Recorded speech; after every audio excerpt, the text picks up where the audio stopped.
روانشناسی کمال جلسه 9. خب ما در قسمت آلپورت رسیدیم به معیارهای شخصیت بالغ، گسترش مفهوم خود، ارتباط صمیمانه با دیگران، امنیت عاطفی و ادراک واقع بینانه رو گفتیم به عنوان 4 تا شاخص. حالا شاخص 5، مهارت و وظایف. آلپورت بر اهمیت کار و غرق شدن در آن تأکید فراوان داشته است.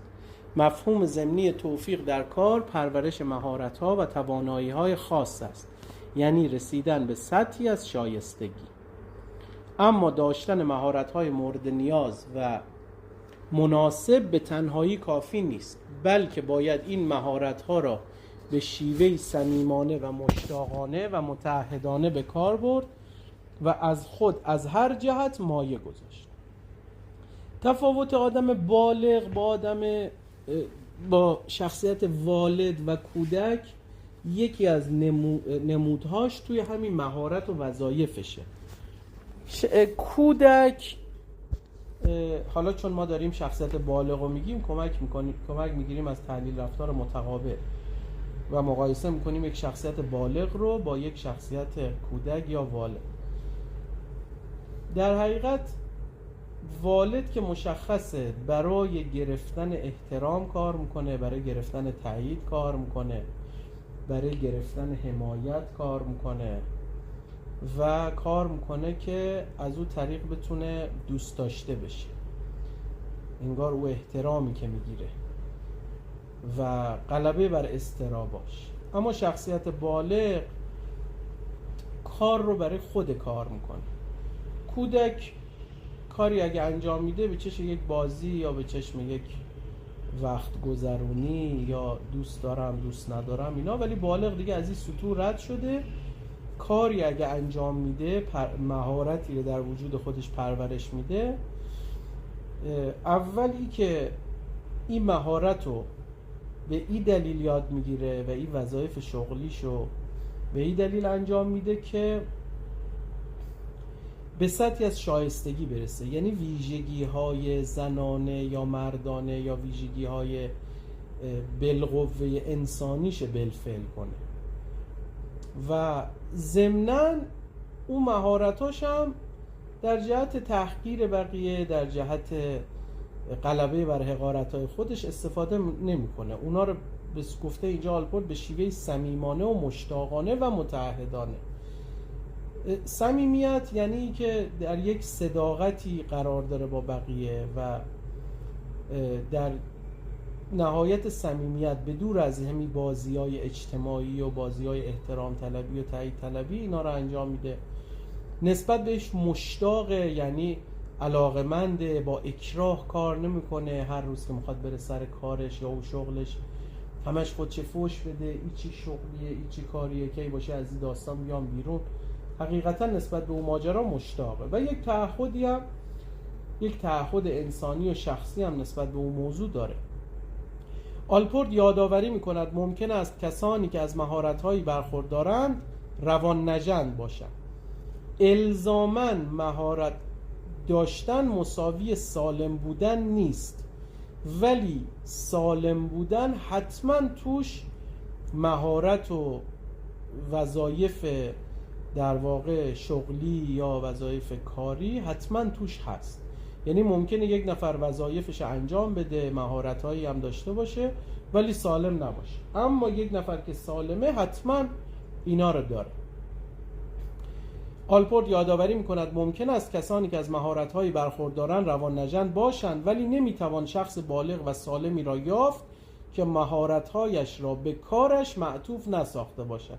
حتما اگه یک نفر سالمه مهارتاشو برده تو کارش. مهارت‌ها هم همون ویژگی‌ها و استعداداییه که بالفعل شده. این حس تعهد در اشخاص سالم به اندازه نیرومند است که وقتی گرم کار خود می‌شوند می‌توانند هر گونه مکانیسم دفاعی یا سائق مربوط به من از قبیل غرور را نادیده انگارند. یعنی یه نفری که شغلشو دوست داره و علاقه‌منده، در پی این علاقه‌مندی و این اشتیاق و این صمیمیت خود به خود تعهد درش ایجاد میشه. تعهد براش یک جریان اجباری بیرونی نیست، این تعهد از درونش میاد. یعنی اصلا متوجه این نیستش که الان باید این کار رو انجام بده، بخشی از وجودشه، جدا نشدنی ازش. این تعهد از درونش وارد او شغل و او شرایط کاریش میکنه. و ضمناً بزرگترین علامت شخص سالم از شخص روان نژند تو مسائل شغلی و کاری همیه که آدم سالم در ارتباط با کارش دیگه درگیر دفاع و درگیر من و درگیر او غرورا و خودشیفتگی های خودش اصلا نیست. یعنی شما مثلا فرض کنید یک آدمی که دارای سلامت روان از دیدگاه آلپورت، فرقی نداره توی چه شغلی باشه از دیدگاه ما، او کاری که توش هست رو و بهش علاقه‌منده و مشتاقه با بهترین تعهد انجام میده. حالا یک نقدی هم بهش میشه، یک پیشنهادی بهش میشه، یه جایی رد میشه، یه جایی بهش بی‌احترامی میشه، دیگه او دنبال انجام دادن کارشه. این که همش بخواد بگه نه من کارمو بهترین شکل انجام دادم، شما قدر کار منو نمیدونی. مثلا فرض کنید یک معلمیه، یکی که عاشق کارشه، مشتاقه و تعهد داره، حالا اگه نقدی هم بشه دیگه دائما خودشو درگیری نمیکنه که از نحوه تدریسش بخواد دفاع کنه، همش بخواد به غرورش بر بخوره، همش تو بترسی که یه کاری رو بهش بگی نگی. اینا رو ما تو شغلمون خیلی دیدیم دیگه، یا از خودمون یا از بقیه. این احساس رو خیلی داشتیم که مثلا تو داری با یک تکنسیانی کار میکنی، مثلا میگه آقا برنامه عوض شده میخوایم این کار رو انجام بدیم، انگار او استقبال نمیکنه، یک شخص روان نژند از این تغییر برنامه استقبال نمیکنه.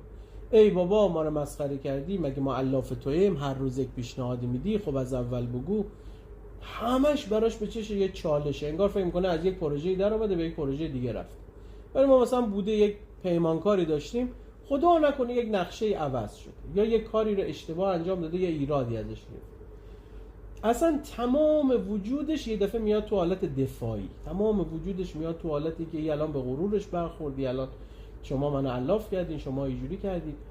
این نشون میده که اون شخص مهارت و وظایفشه توی شغل به صورت مشتاقانه و متعهدانه نیورده، انگار داره با یک جبری آمده فقط پولی در بیاره، بگذره، وقتی رو پر کنه و الی آخر. حس تعهد به کار با احساس مسئولیت و تداوم مثبت زندگی پیوند دارد.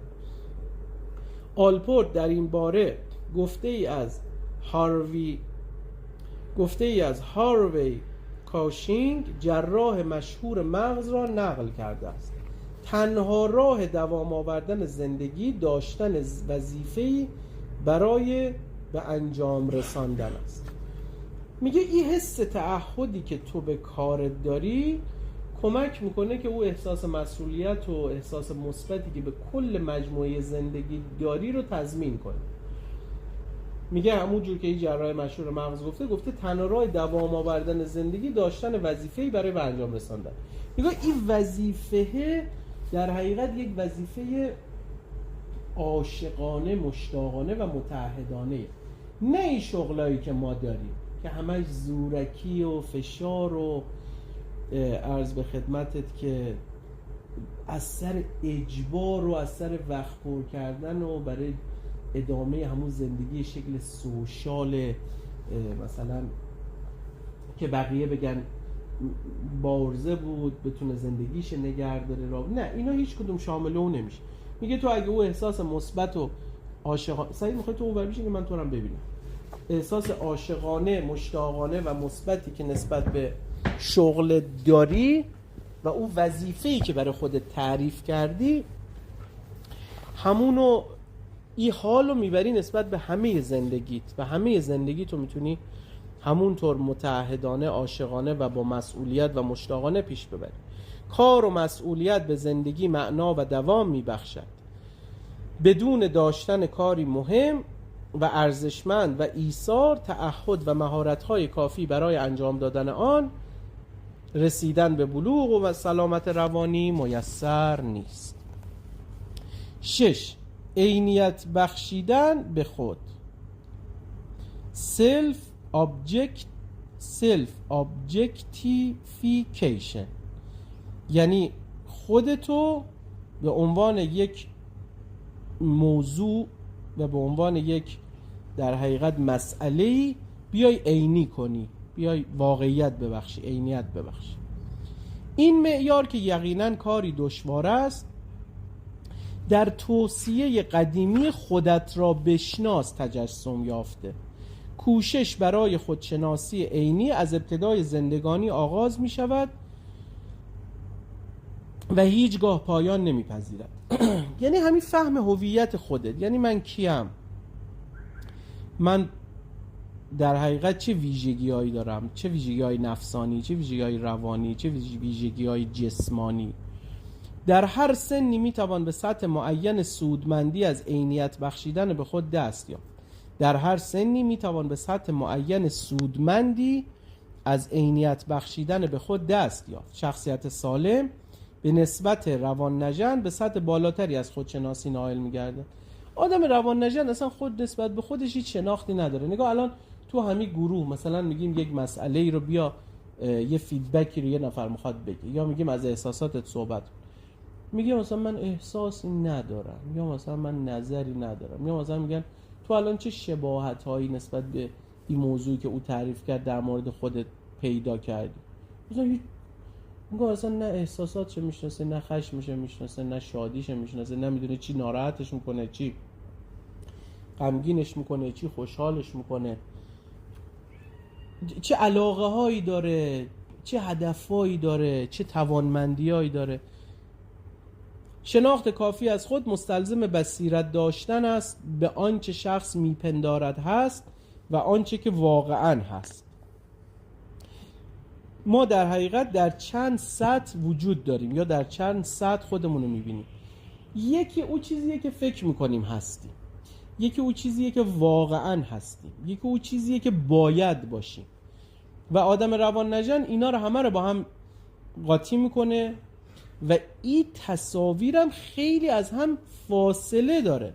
یعنی برای یک آدم روان نژند چیزی که فکر میکنه هست که در حقیقت او خود پندارشه، با چیزی که حقیقتا هست خیلی با هم فاصله داره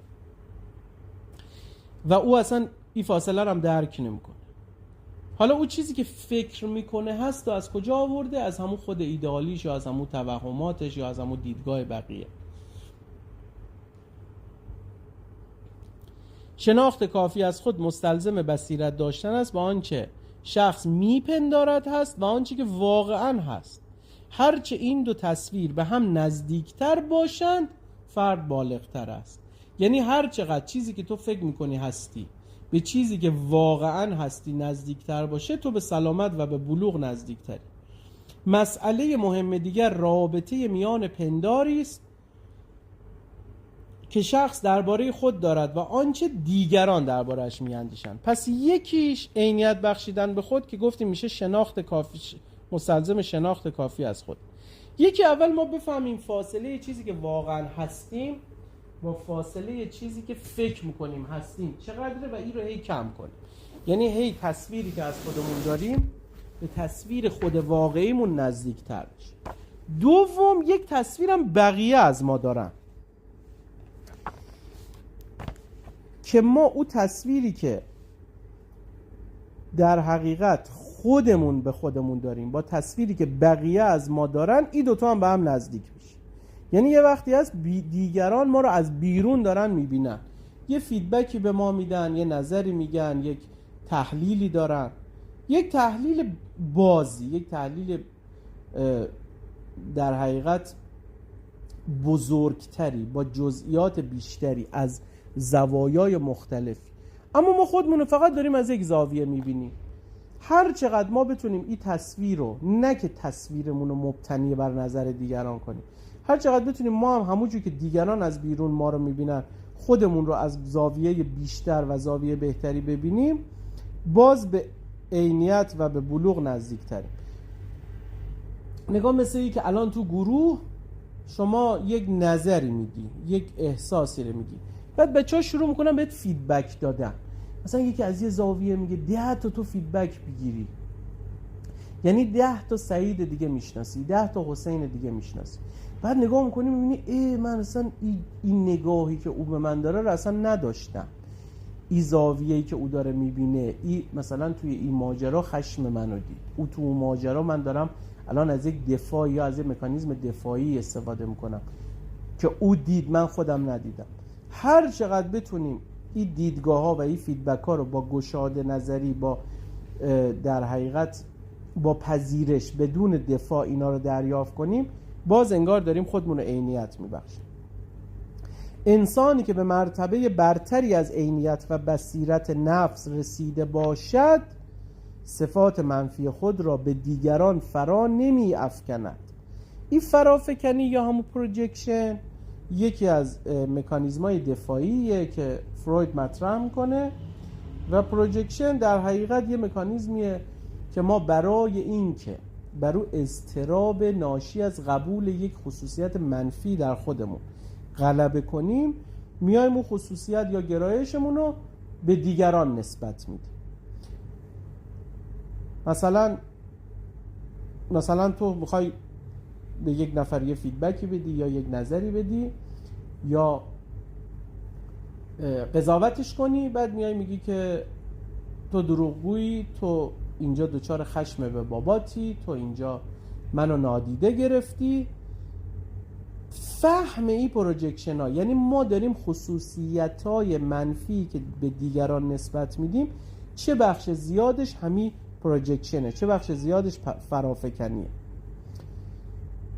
و میگه انسانی که به مرتبه برتری از عینیت و بصیرت نفس رسیده باشد صفات منفی خود را به دیگران فرا نمی‌افکند.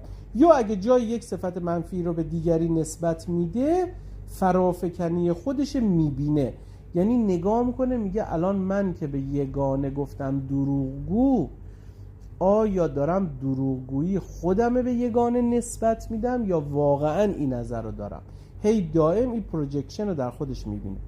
و بعد میگه آدمی که بالغه و داره در واقع عینیت بخشیدن به خودش، به عینیت بخشیدن به خودش رسیده، به بصیرت نفس رسیده، خودشو میشناسه، کمتر دیگه اصلا فرافکنی میکنه، کمتر صفات منفی خودشو به بقیه نسبت میده. داوری چنین شخصی درباره دیگران دقیق است و معمولا مردم او را بهتر میپذیرند. داوری دقیقه یعنی این که همه قضاوت‌ها و همه فیدبک‌هایی که به بقیه میده رو از فیلتر صفات منفی خودش رد نمی‌کنه، فرافکنی نمی‌کنه. همچنین به نظر آلپورت کسی که به مرتبه برتری از بصیرت نفس رسیده باشد هوشمندتر از کسی است که به این مرتبه نرسیده است. از اینها گذشته شاید به این نظر بخندی، اما میان بصیرت نفس و شوخ طبعی پیوند نزدیکی هست.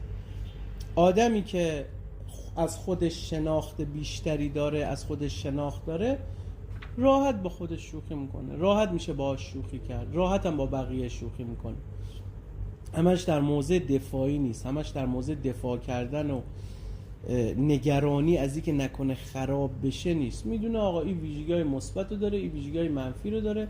با ویژگی‌های منفیش یا با مسائلش، اونایی که همه مردم دیگه یا روان نژندا دائما در حال تلاش برای پنهان کردنشن، اگه باهاشون شوخی کنی بهشون برمیخوره، ناراحت میشن. این آدم دیگه اینا رو نداره، دیگه خودش راحت بدون ترمز داره زندگیشو میکنه، هرچی بهش بگن خوباشه قبول میکنه، درست مثبتاشو میپذیره، منفیاشو اگه درست باشه خب باهاش شوخی بشه، با رد بشه، تو گارد نیست. و آدم که تو گارد نیست راحت‌تر هم شوخی میکنه و طبیعتاً شخصیت شوخ طبعی داره، سفت و اینجوری محکم همه جا خودشه بگیره و اصلا کسی جرئت نکنه با او هیچ حرفی بزنه. خب یعنی معتقده که هیچ نقطه منفی نداره، پرفکته. خب ولی همچین کسی که همچین فکری راجع به خودش داره طبیعتاً داره بصیرت نفس نیست. آن نوع شوخ طبعی که لازمش تشخیص ناسازگاری ها و بیهودگی ها و توانایی خندیدن به خود است. آلپورت میان شوخ طبعی و هزل عاری از ظرافتی که کارش دست انداختن و نوع گستاخی است فرق گذاشته است. حالا اینجا اومده راجع به یه مدلی از شوخی صحبت کرده. نگاه کنید، شوخ طبعی رو با هزل آمده اینجوری گرفته جدا از هم و متفاوت، اینجوری تمیز داده. هزل الان میگم خود هزل یعنی چی. نگاه، شوخ طبعی یعنی این که تو یک ویژگی های مثبت، یک ویژگی های منفی رو همزمان در خودت میشناسی. مثلا هزل، مثلا تو بگیر مسخره کردن.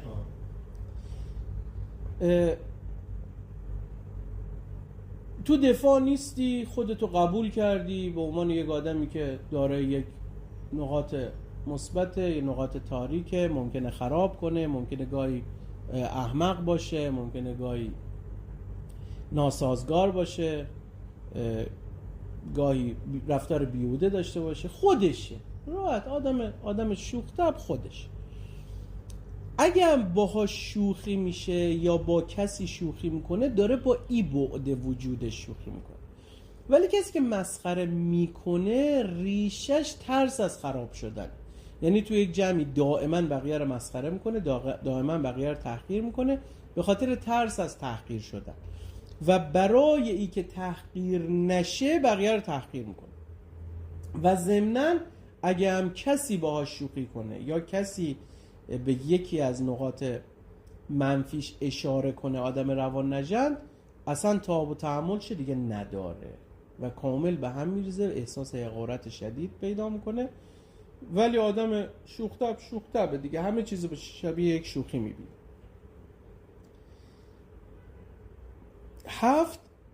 فلسفه یگانه ساز زندگی، A Unifying Philosophy of Life. شخصیت‌های سالم به جلو می‌نگرند و انگیزه‌شان هدف‌ها و برنامه‌های دراز مدت است. اصلا آلپورت همون ابتدا گفت دیگه، گفت انگیزه حرکتی شخص سالم هدفاشه، انگیزه حرکتی شخص روان نژند کشمکش‌های دوران کودکیش. حالا این برای هدفاش آمده گفته او هدفا و او برنامه‌های دراز مدت شخصیت سالم میاد زندگیش یگانگی میبخشه، زندگیش یک پارچه میکنه دیگه، همش چند پاره نیست. علایقش، سلایقش، هدفاش، رابطه هاش همه در خلاف هم نیستن، همه خنثی نمیکنن، همش یک حالت یک پارچه و یگانه‌ای داره، به یک وحدت. همو اهداف، همو برنامه‌های دراز مدت به شخص سالم یک پارچگی میده. یعنی صبح که ازش میپرسن، مثال خوبی میزد، میگفتش که روزی 5 بار، حالا در مقام تمثیل و سمبولیک، میگفت اساتید روزی 5 بار از شاگردا میپرسن چی میخوای، اگه فقط یک روز تو 5 تا جوابت یکی باشه، او خواسته محقق میشه. حالا در مقام مثال تمثیل این ماجرا اینه که تو انگار صبح یه چیز نخوای، ظهر یه چیز بخوای، عصر یه چیز بخوای، اینقدر چند پاره نباشه وجودت. و او چیزی که شخصیت سالم رو یک پارچه میکنه، وجودش رو وحدت میبخشه، یک فلسفه‌ایه که برای زندگیش داره که بهش میگه A Unifying Philosophy of Life. یعنی زندگیش میاد یگانه میکنه، زندگیش یک دست میکنه. چی؟ او دیدگاهه، او فلسفه که من به طور کلی جهت زندگیم به این طرفه. حالا او طرفش چپه یا راست، بالایی یا پایینه، مشرقی یا مغربه، ما فعلا به اون و درست و غلطش کار نداریم، چون از نگاه توحیدی میگیم به هر سمتی که بری در نهایت انا لله و انا الیه راجعونه، در نهایت رشد توه، در نهایت تو از این چرخه از اعلی علیین به اسفل السافلین و از اسفل السافلین به اعلی علیین خارج نیستی. اما این مسیر رو یک پارچه بری یا همه جور سردرگم و این سو کشان آن سو کشان، اون چیزی که یک پارچهش میکنه همون فلسفه‌ایه، همون دیدگاهه. و او فلسفه و او دیدگاه شخصیت در حقیقت آدم بالغ رو یک پارچه کرده. برای همین به عنوان 7مین شاخص شخصیت بالغی رو آورده. یعنی آدم بالغ یک فلسفه وحدت بخش داره، یک فلسفه یگانه ساز زندگی داره. آلپورت این انگیزش یگانه ساز را که در شخصیت‌های سالم بیش از روان نژندها نمایان است جهت داشتن خوانده است، دایرکت دنس، یعنی تو زندگیت به یک سمت مشخصی در حال حرکته یا زندگی تو به یک سمت مشخصی میبری. جهت داشتن همه جنبه های زندگی شخص را به سوی هدف هدایت میکند و به او دلیلی برای زندگی میدهد. الان اگه نگاه کنین آدمایی که حالا ما به عنوان روان نژند میشناسیم یا افسرده یا کسایی که دچار اضطراب و ترسای شدیدن، یکی از مسائلشون همیه که میگن اصلا ما برای چی داریم زندگی میکنیم، ما هدفمون از زندگی چیه. ولی آدم سالم از دیدگاه آلپورت، شخصیت سالم کسیه که برای زندگیش دلیل داره. اگه ازش میپرسن چرا زنده‌ای، دلیل داره. اگه ازش میپرسن چرا بیدار میشی، دلیل داره. چرا میخوابی، دلیل داره. برای همه رفتاراش دلیل داره و او دلیل باز به یک دلیلی میخوره که در نهایت همه دلایل میشه علت همه علتها، اون میشه همون فلسفه زندگیش. ما به کشش ثابت هدفهای پرمعنا نیازمندیم و بدون آنها احتمالاً گرفتار مشکلات شخصیتی خواهیم شد. بدین ترتیب به نظر آلپورت داشتن شخصیت سالم بدون داشتن آرزوها و جهتی به سوی آینده نامیسر است. جهت‌دهی زندگی آدم سالم به سمت آینده، به سمت هدفاشه، به سمت مسیری که داره میره. جهت‌دهی زندگی آدم روان نژند به گذشته‌ایه، برای چی اینجوری شد، برای چی با هم کار کردن، چرا فلان اشتباهو کردم. نگاه ای یگانگی رو ازش میگیره، چون یک نگاهش به جلو، یک نگاهش به قبل، یک نگاهش به اشتباهاتشه. ولی نگاه آدم سالم رو به جلو یکم بالا. شاید مبنای هدفهای خاص همان برداشت از ارزش‌ها باشد. آلپورت تاکید می‌کند که ارزش‌ها یعنی از ارزیدن میاد دیگه، یعنی چیزایی که برای ما مهمه، چیزایی که برای ما ارزشمند. آلپورت تاکید می‌کند که ارزش‌ها همراه با هدف‌ها برای پرورش فلسفه یگانه ساز زندگی بسیار مهم است. فلسفه یگانه ساز زندگی پس از کجا میاد؟ از ارزش‌های ما و از هدف‌ها. شخص میتواند ارزش‌های گوناگونی را برگزیند که شاید به شخص او مربوط باشد، مانند رضایت از کار. حالا این ارزش‌ها میتونه ارزش‌های شخصی باشه، میتونه ارزش‌های فراشخصی باشه. مثلا یک نفر میگه آقا من باید تو شرایط کاریم به این نحو برم جلو که از خودم و از کارم و از هدف‌های شغلیم رضایت داشته باشم. همین خودش یک جهتی میده دیگه، نگاهش معطوف به آینده، به گذشته نیست و شاید وسیع و گسترده باشد و دیگران هم در آن سهیم باشند، مانند میهن پرستی.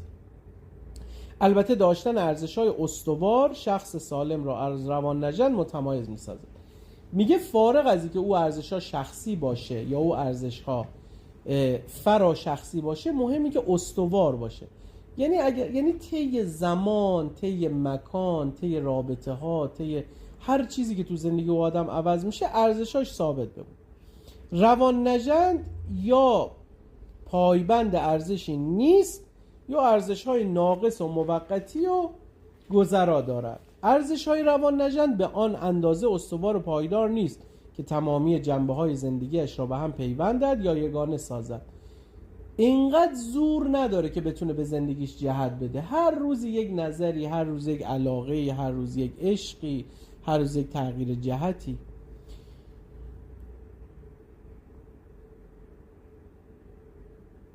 وجدان اخلاقی نیز به فلسفه یگانه ساز زندگی کمک میکند. وجدان اخلاقی اینجا غیر اون چیزیه که ما به عنوان سرزنش و به عنوان خودخوری و اینا میشناسیم، او عذاب تاییده. اما وجدان اخلاقی در حقیقت اون ندای درونیه که از سمت سلف میاد و خواهان تبدیل شدن ما به بهترین نسخه خودمون، که میگه ای به فلسفه یگانه ساز زندگی کمک میکنه. آلپورت میان وجدان بالغ و وجدان نابالغ یا روان نژند فرق میگذارد. میگه همونجور که ما یک وجدان بالغ داریم، وجدان نابالغ هم داریم. وجدان نابالغ مانند وجدان کودک است، مطیع و برده‌وار، آکنده از ممنوعیت‌ها و و محرماتی است که از دوران کودکی به جای مانده است. ای کارو نکن، او کار بده، ای کاری زشتی بود، خدا دوست نداره. هیچ کدوم بنیانی نداره که طرف بدونه آقا این موضوع داره از سلف و حقیقت وجود من میاد. همش از این میاد که یکی گفته. احسن. یعنی یک کودکی که داره همش به والد جواب میده. این میگه یک وجدان نابالغه. ویژگی وجدان نابالغ هم وجود بایدها به جای بهتر است. بالغ، وجدان بالغ یا ندای سلف بالغ میگه بهتره. وجدان و ندای کودک میگه باید، که در حقیقت او داره به حرف والدش داره گوش میده دیگه، داره پاسخ میده به والد. کودک اینجا در حقیقت همون سیستم والدیه که به کودک داده شده. کودک بیرونی، والد درون. تو نبایدی کار میکردی، تو بایدی کار میکردی. دائم در حال سرزنش و خودخوری و خودآزاری و پشیمونی و حسرت و دفاع ولی وجدان بالغ میگه یه کاری هم که اشتباه بوده قشنگ متوجه میشه، تکرارش نمیکنه. یک چیز لطیفیه، یک احساس خیلی لطیف و خیلی هم سریع تموم میشه. اصلا هم با سرزنش همراه نیست. فقط انگار تو رو متوجه میکنه که این در جهت رشد تو یا در جهت بلوغ تو نیست. تمام. به عبارت بهتر، شخص نابالغ میگوید باید این گونه رفتار کنم، حالان که شخص بالغ میگوید بهتر است این گونه رفتار کنم. وجدان بالغ حاکی از حس وظیفه شناسی نسبت به خود و دیگران است که شاید از ارزش‌های دینی یا اخلاقی ریشه گرفته باشد. دینی یعنی در حقیقت همون سلفت، یعنی همون حقیقت وجودت. اما وجدان نابالغ هم همین باید و نباید و سرزنش و همین مسائله که این وجدان اخلاقی یا یک وجدان بالغانه که از سلف میاد، همون خودش کمک میکنه که ما یک باز همون یونیفاینگ فلسفی آف لایف داشته باشیم. همون خودش به ما یک پارچگی میده، به ما انسجام میده و به مسیر زندگیمون جهت میده. خسته نباشیم.